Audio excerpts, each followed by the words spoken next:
Durante os primeiros meses da invasão, quando o mundo acompanhava pela televisão as rotas de tanques, mapas coloridos e manchetes, poucos imaginavam o que realmente acontecia no nível mais baixo, no lugar onde as decisões políticas deixam de importar e o único objetivo passa a ser sobreviver até o próximo nascer do sol. Para um soldado ucraniano em uma posição avançada, o conflito não era sobre geopolítica, era sobre manter o rifle seco, evitar dormir profundamente e rezar para que o inimigo não decidisse atacar às 3 da manhã. A guerra tinha um ritmo próprio, e este ritmo raramente respeitava o corpo humano. Os batalhões eram formados por homens muito diferentes entre si. Alguns eram veteranos com experiência em Donbass desde 2014. Outros tinham sido civis até 2 semanas antes do primeiro tiro. Havia um programador, um mecânico, um estudante de medicina, um marceneiro e até um ex-instrutor de academia que dizia ter se alistado apenas porque não teria como viver com a vergonha de ficar assistindo pela TV enquanto seus vizinhos morriam. Ninguém era realmente preparado, e mesmo os mais experientes sabiam que nenhum treinamento cobre a sensação de ficar preso sob bombardeio por 40 minutos seguidos. O medo não era cinematográfico, era lento, acumulado e silencioso. O pelotão foi enviado para uma vila próxima a Izium, uma área onde os russos vinham pressionando com força e tomando posição nas florestas densas e nas encostas. No terceiro dia, a neve começou a derreter lentamente, transformando tudo em lama pegajosa que grudava nas botas e fazia cada deslocamento parecer 3 vezes mais longo. A logística sofria e o reabastecimento dependia de caminhões que muitas vezes eram atingidos por drones de reconhecimento antes mesmo de chegarem à linha. Isso forçava os soldados a economizarem munição, comida, baterias e o que era mais crucial de tudo, energia mental. À noite, ninguém dormia de verdade. Cochilava-se por intervalos, sempre com o cérebro pronto para reagir a um estrondo súbito ou ao zunido característico de um drone vindo de cima. Os russos haviam entendido que não era necessário atacar constantemente, bastava não deixar a tropa se recuperar. E eles faziam isso bem.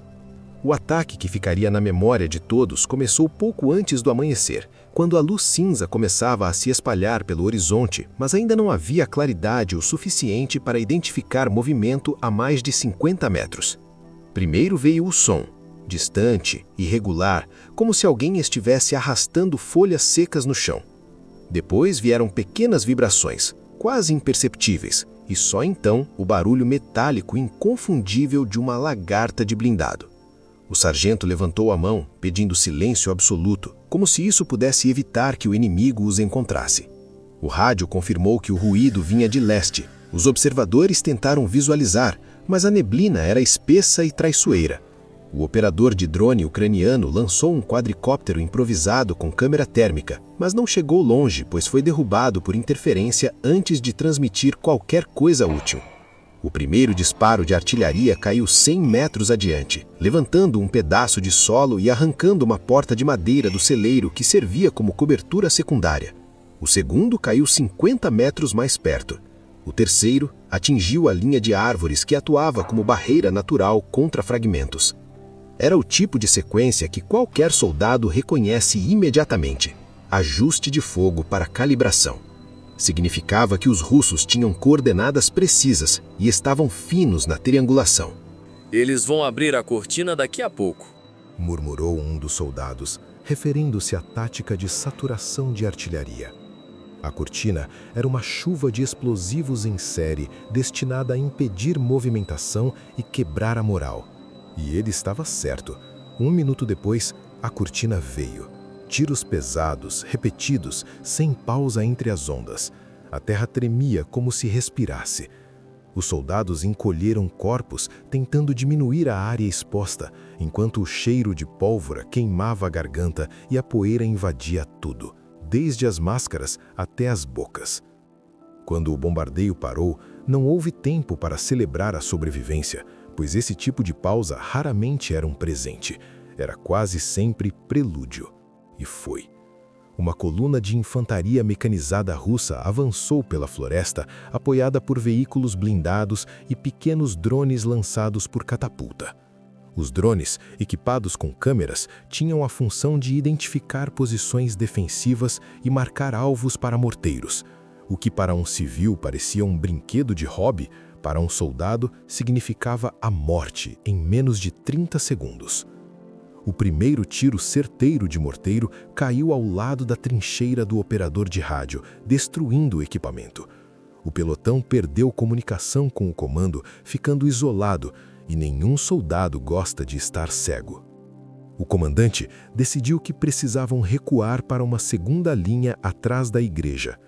Mas recuar em campo aberto, com um drone sobrevoando, era pedir para ser fatiado por fragmentos. A alternativa era resistir até que a noite voltasse, mas a coluna russa estava apenas a 200 metros. O soldado chamado Makar, um dos menos experientes, começou a respirar rápido demais, tentando controlar o pânico. Eles vão nos cercar. A gente precisa sair agora, disse ele, olhando para o comandante como se pedisse permissão para viver. O comandante ignorou o comentário, pois sabia que ouvir aquilo agora só aumentaria o caos. O pânico era contagioso. O fogo de metralhadora começou, rajadas longas vindas da linha de árvores.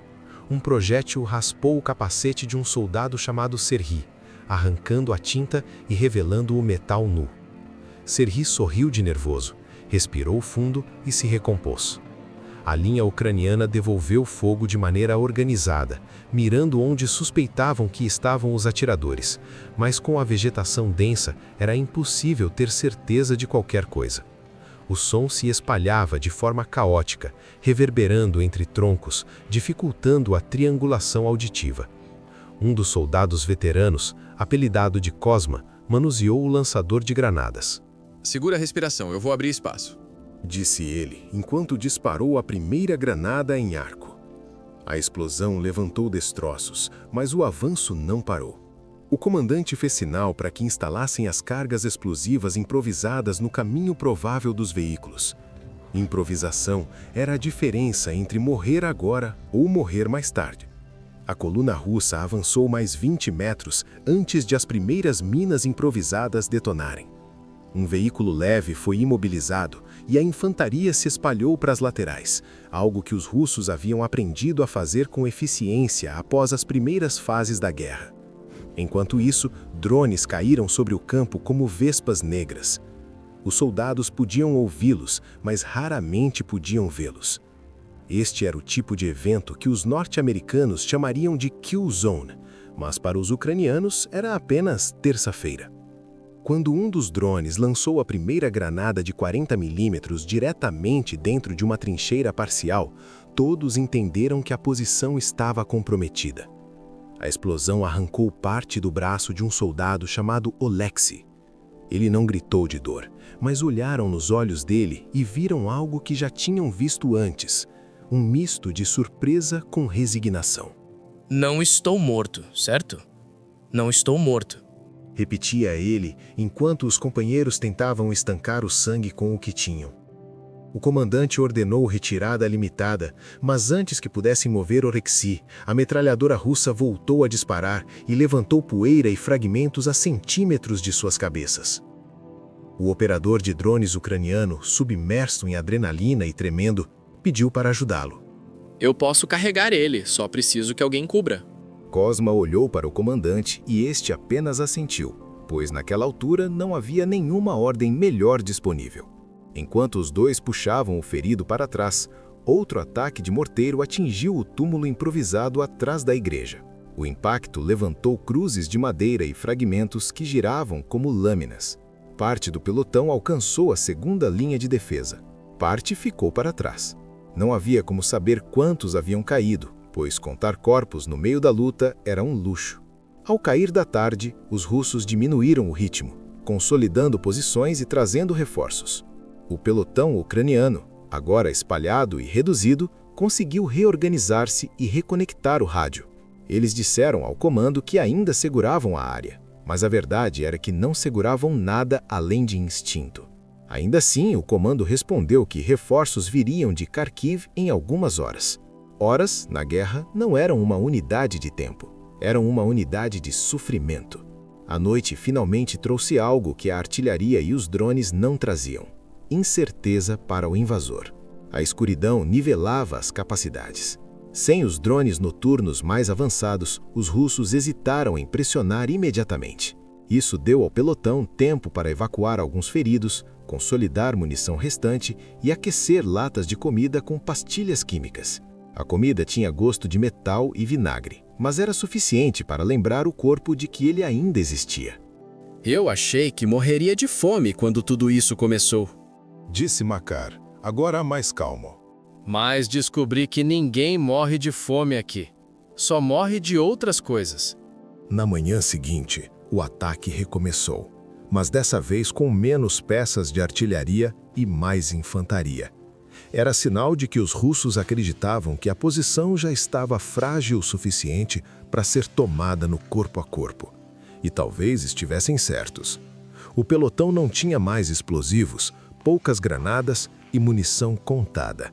Mas ninguém mencionou isso em voz alta. A guerra ensinou que dizer a verdade em certos horários é uma forma de suicídio psicológico. Quando a nova onda se aproximou, os ucranianos aguardaram silenciosos, mirando por entre entulhos e pedaços de parede. Alguns seguravam a respiração para reduzir o tremor das mãos. O primeiro disparo ucraniano atingiu um soldado russo na clavícula. Ele caiu, rolou, tentou levantar e caiu novamente. Seu companheiro tentou puxá-lo, mas um segundo tiro atingiu os dois. O avanço parou por alguns segundos, o que é uma eternidade no campo de batalha. O barulho aumentou de novo. Explosões pequenas, tiros concentrados, fragmentos ricocheteando em ângulos aleatórios. Os ucranianos sabiam que não resistiriam por muito tempo, mas continuar era o que restava. Se a gente recuar de novo, eles vão nos caçar na estrada.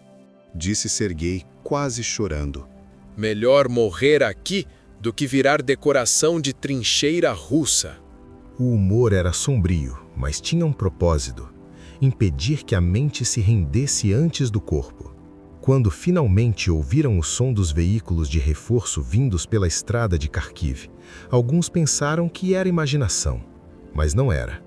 Blindados ucranianos abriram fogo contra o flanco da coluna russa, obrigando-os a interromper o avanço e recuar para a reorganização. Não foi vitória, mas foi suficiente para respirar. Horas depois, com a linha estabilizada e os russos se retirando para as árvores, o comandante fez a contagem final. 4 mortos, 9 feridos, 2 desaparecidos. Ninguém comemorou. Na guerra, sobreviver não era vitória, era apenas avanço para o próximo sofrimento. O pelotão permaneceu naquela vila por mais 2 dias antes de ser substituído. Ao partirem, viram as casas queimadas, as ruas cheias de cascas de munição e as cruzes arrancadas. Nenhuma delas dizia de qual lado estavam os mortos. Quando finalmente foram para a retaguarda, receberam água, cigarros e um rádio portátil. O noticiário dizia que a situação na frente leste estava sob controle. Os soldados olharam uns para os outros e riram, não por ironia, mas porque ninguém fora dali entendia o que a palavra controle significava no contexto da guerra. Controle não era avanço, não era vitória e nem sequer estabilidade. Controle era simplesmente não ser destruído naquele dia. À noite, antes de dormir, o comandante escreveu algo em um caderno. Ele não mostrava o que escrevia para ninguém, mas em certo momento, ao ver Makar olhando para o caderno, disse: Não estou escrevendo história, estou escrevendo memória. Porque no fim, a memória é a única coisa que a guerra não pode capturar se você sobreviver o suficiente para levá-la embora. E então fechou o caderno e apagou a luz. A rotação para fora de Bakhmut acontecia como se os soldados atravessassem uma fronteira entre 2 mundos. Fora das zonas de combate, a vida continuava com uma estranha normalidade. Pessoas iam ao supermercado, crianças brincavam, casais discutiam assuntos banais. Cafés tocavam música e janelas ainda brilhavam com luzes quentes durante a noite. Para quem chegava das linhas de frente, aquilo era quase surreal. Era como assistir a uma peça de teatro sobre uma vida que, para eles, parecia ter acontecido há séculos. Muitos descreviam a sensação de que o resto do país estava congelado no tempo antes da guerra, enquanto eles tinham sido arrastados décadas adiante em poucos meses. Segundo os soldados, depois de ver Bakhmut, o mundo normal parece falso. Dentro da cidade, tudo era poeira, fumaça, gritos abafados, concreto explodido e ruas que já não tinham nome. O som mais constante era o eco dos tiros e o deslocamento seco da artilharia. Entre os prédios, sem tetos, soldados moviam-se curvados, com passos calculados, carregando feridos, munição, água e às vezes apenas coragem. Mas depois de alguns dias, vinham as ordens de retirada temporária para reabastecer, reorganizar e respirar. A parte estranha era que essa respiração acontecia ao lado de pessoas com sacolas de compras atravessando faixas de pedestres, quase indiferentes ao fato de que, a poucas dezenas de quilômetros dali, havia homens tentando não morrer. Muitas operações em Bakhmut pareciam retiradas cirúrgicas. Quando a defesa se tornava insustentável, unidades ucranianas recuavam para posições preparadas com antecedência, preservando o efetivo. Oficialmente, as explicações eram táticas, mas os soldados simplificavam. A cidade você reconstrói, homem morto não. Quando Bakhmut caiu, muitos do lado russo chamaram de vitória simbólica, mas a um custo que parecia absurdo. A frase mais repetida entre analistas estrangeiros descrevia a situação como uma moedora de carne moderna, resultado da insistência de ambos os lados em manter terreno, mesmo quando o terreno parecia não valer mais nada. Enquanto isso, no sul e no nordeste, a guerra seguia outro ritmo. Na região de Kharkiv, unidades ucranianas avançaram com velocidade inesperada. Checkpoints russos foram abandonados às pressas, munição largada no meio das estradas e veículos com tanques de combustível ainda cheios, capturados intactos. Civis assistiam pela janela incrédulos quando bandeiras ucranianas voltaram a ser erguidas em prédios administrativos. Alguns choravam, outros simplesmente permaneciam em silêncio. Eles tinham medo até de ter esperança. Depois de meses sob ocupação, até a emoção se tornava perigosa. A libertação de Kherson trouxe um tipo diferente de dor. A cidade foi reconquistada, mas a artilharia russa continuou bombardeando do outro lado do rio Dnipro. Era como se a guerra tivesse sido empurrada alguns quilômetros para longe, porém ainda respirasse no pescoço dos habitantes. Moradores voltavam para prédios sem teto, para casas saqueadas, para ruas marcadas por estilhaços. O preço da libertação não era apenas militar, era emocional. Na entrada da cidade, alguém escreveu com giz: "Quem voltou, voltou inteiro?" Era uma pergunta que servia tanto para soldados quanto para civis. Com o passar dos meses, a estrutura do exército ucraniano mudou. Aqueles que no início do conflito usavam rifles enferrujados e improvisavam equipamentos, começaram a receber sistemas modernos, veículos blindados, artilharia guiada e treinamento ocidental. Instrutores ficaram surpresos com a velocidade de adaptação. Uma característica chamava a atenção: a descentralização das decisões. Enquanto outras forças armadas exigiam ordens formais para pequenas mudanças, unidades ucranianas improvisavam com autonomia. Isso salvou vidas repetidas vezes, especialmente em situações onde segundos significavam a diferença entre sobreviver e virar estatística. Mesmo assim, a tecnologia não anulou o elemento humano. Em muitos setores, a guerra era decidida por drones comerciais comprados por voluntários, pilotados por homens que aprenderam em vídeos na internet. Um soldado contou que precisou aprender a identificar a sombra de um drone russo no chão porque o barulho era quase inaudível. Se a sombra parava sobre você, era questão de segundos até um projétil improvisado cair. A guerra virou uma competição de quem improvisa melhor. Mas o mais difícil, segundo muitos, não era a batalha, era o que vinha depois dela. Quando a adrenalina baixava e os tiros cessavam temporariamente, o silêncio fazia mais barulho do que a artilharia. Soldados limpavam armas mecanicamente, com movimentos automáticos, como se aquilo impedisse a mente de revisitar o que havia acabado de acontecer. Outros tentavam dormir sentados com o rosto virado para a parede da trincheira, porque assim evitavam ver o olhar dos demais. Os soldados dizem que o medo não é da morte, é do momento depois da morte, quando sobra tempo para pensar. Ligar para casa era ao mesmo tempo bálsamo e tortura. A tecnologia permitia que soldados conversassem com suas famílias direto das trincheiras, mas também permitia que as famílias acompanhassem notícias em tempo real, sabendo exatamente onde mísseis haviam caído. Isso criou um ciclo de ansiedade que consumia ambos os lados da chamada. Alguns soldados pararam de ligar para não ouvir o tom preocupado das mães. Outros ligavam todos os dias, porque aquilo lhes lembrava por que ainda lutavam. O lugar mais seguro para minha família é longe. O lugar mais seguro para minha cabeça é perto deles, disse o soldado. Identidades mudaram. Homens que antes se apresentavam como engenheiros, vendedores ou estudantes passaram a se apresentar como atiradores, operadores de drone, sapadores ou membros de brigada. A guerra reescreveu biografias inteiras. Para quem ficou longe das linhas de frente, esse tipo de mudança era difícil de compreender, e conversas entre ex-colegas às vezes terminavam em silêncio desconfortável. Soldado diz: "Eles perguntam como é, mas não querem realmente saber, e eu também não saberia como explicar." Havia ainda a questão moral: decidir quando atirar, quando não atirar, quando avançar, quando recuar, quando arriscar um companheiro para salvar outro, quando ignorar um pedido de evacuação porque o terreno era impossível, tudo isso tinha peso. Um operador de reconhecimento descreveu o dilema como uma guerra interna paralela.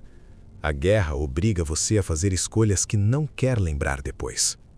Do lado de fora dos batalhões, a guerra se materializava em cemitérios, fotografias, nomes escritos em muros, velas em janelas e enterros repetidos tantas vezes que as palavras de despedida começaram a soar gastas.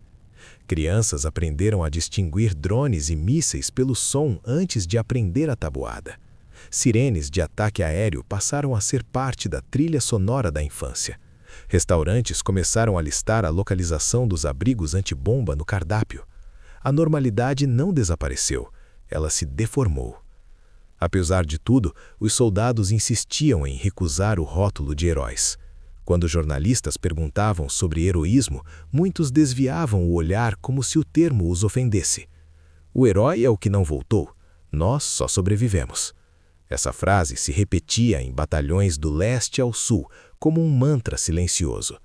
A sobrevivência se transformou na forma mais pura de resistência. E então veio o medo do futuro. Não apenas o medo da guerra continuar, mas também o medo da guerra terminar. Muitos temiam que, quando voltassem, não saberiam mais viver fora dela. Outros sonhavam apenas com silêncio. Caminhar sem olhar para telhados, dormir sem sobressaltos, sentar em um café sem calcular rotas de saída, ouvir fogos de artifício e não confundir com morte. A paz não é desfile, nem medalha. Paz é tédio, e tédio soa perfeito. No final, historiadores escreveriam sobre território, aliados, estratégias, generais, munições e tratados, tudo registrado com rigor acadêmico. Mas os soldados lembrariam de outras coisas.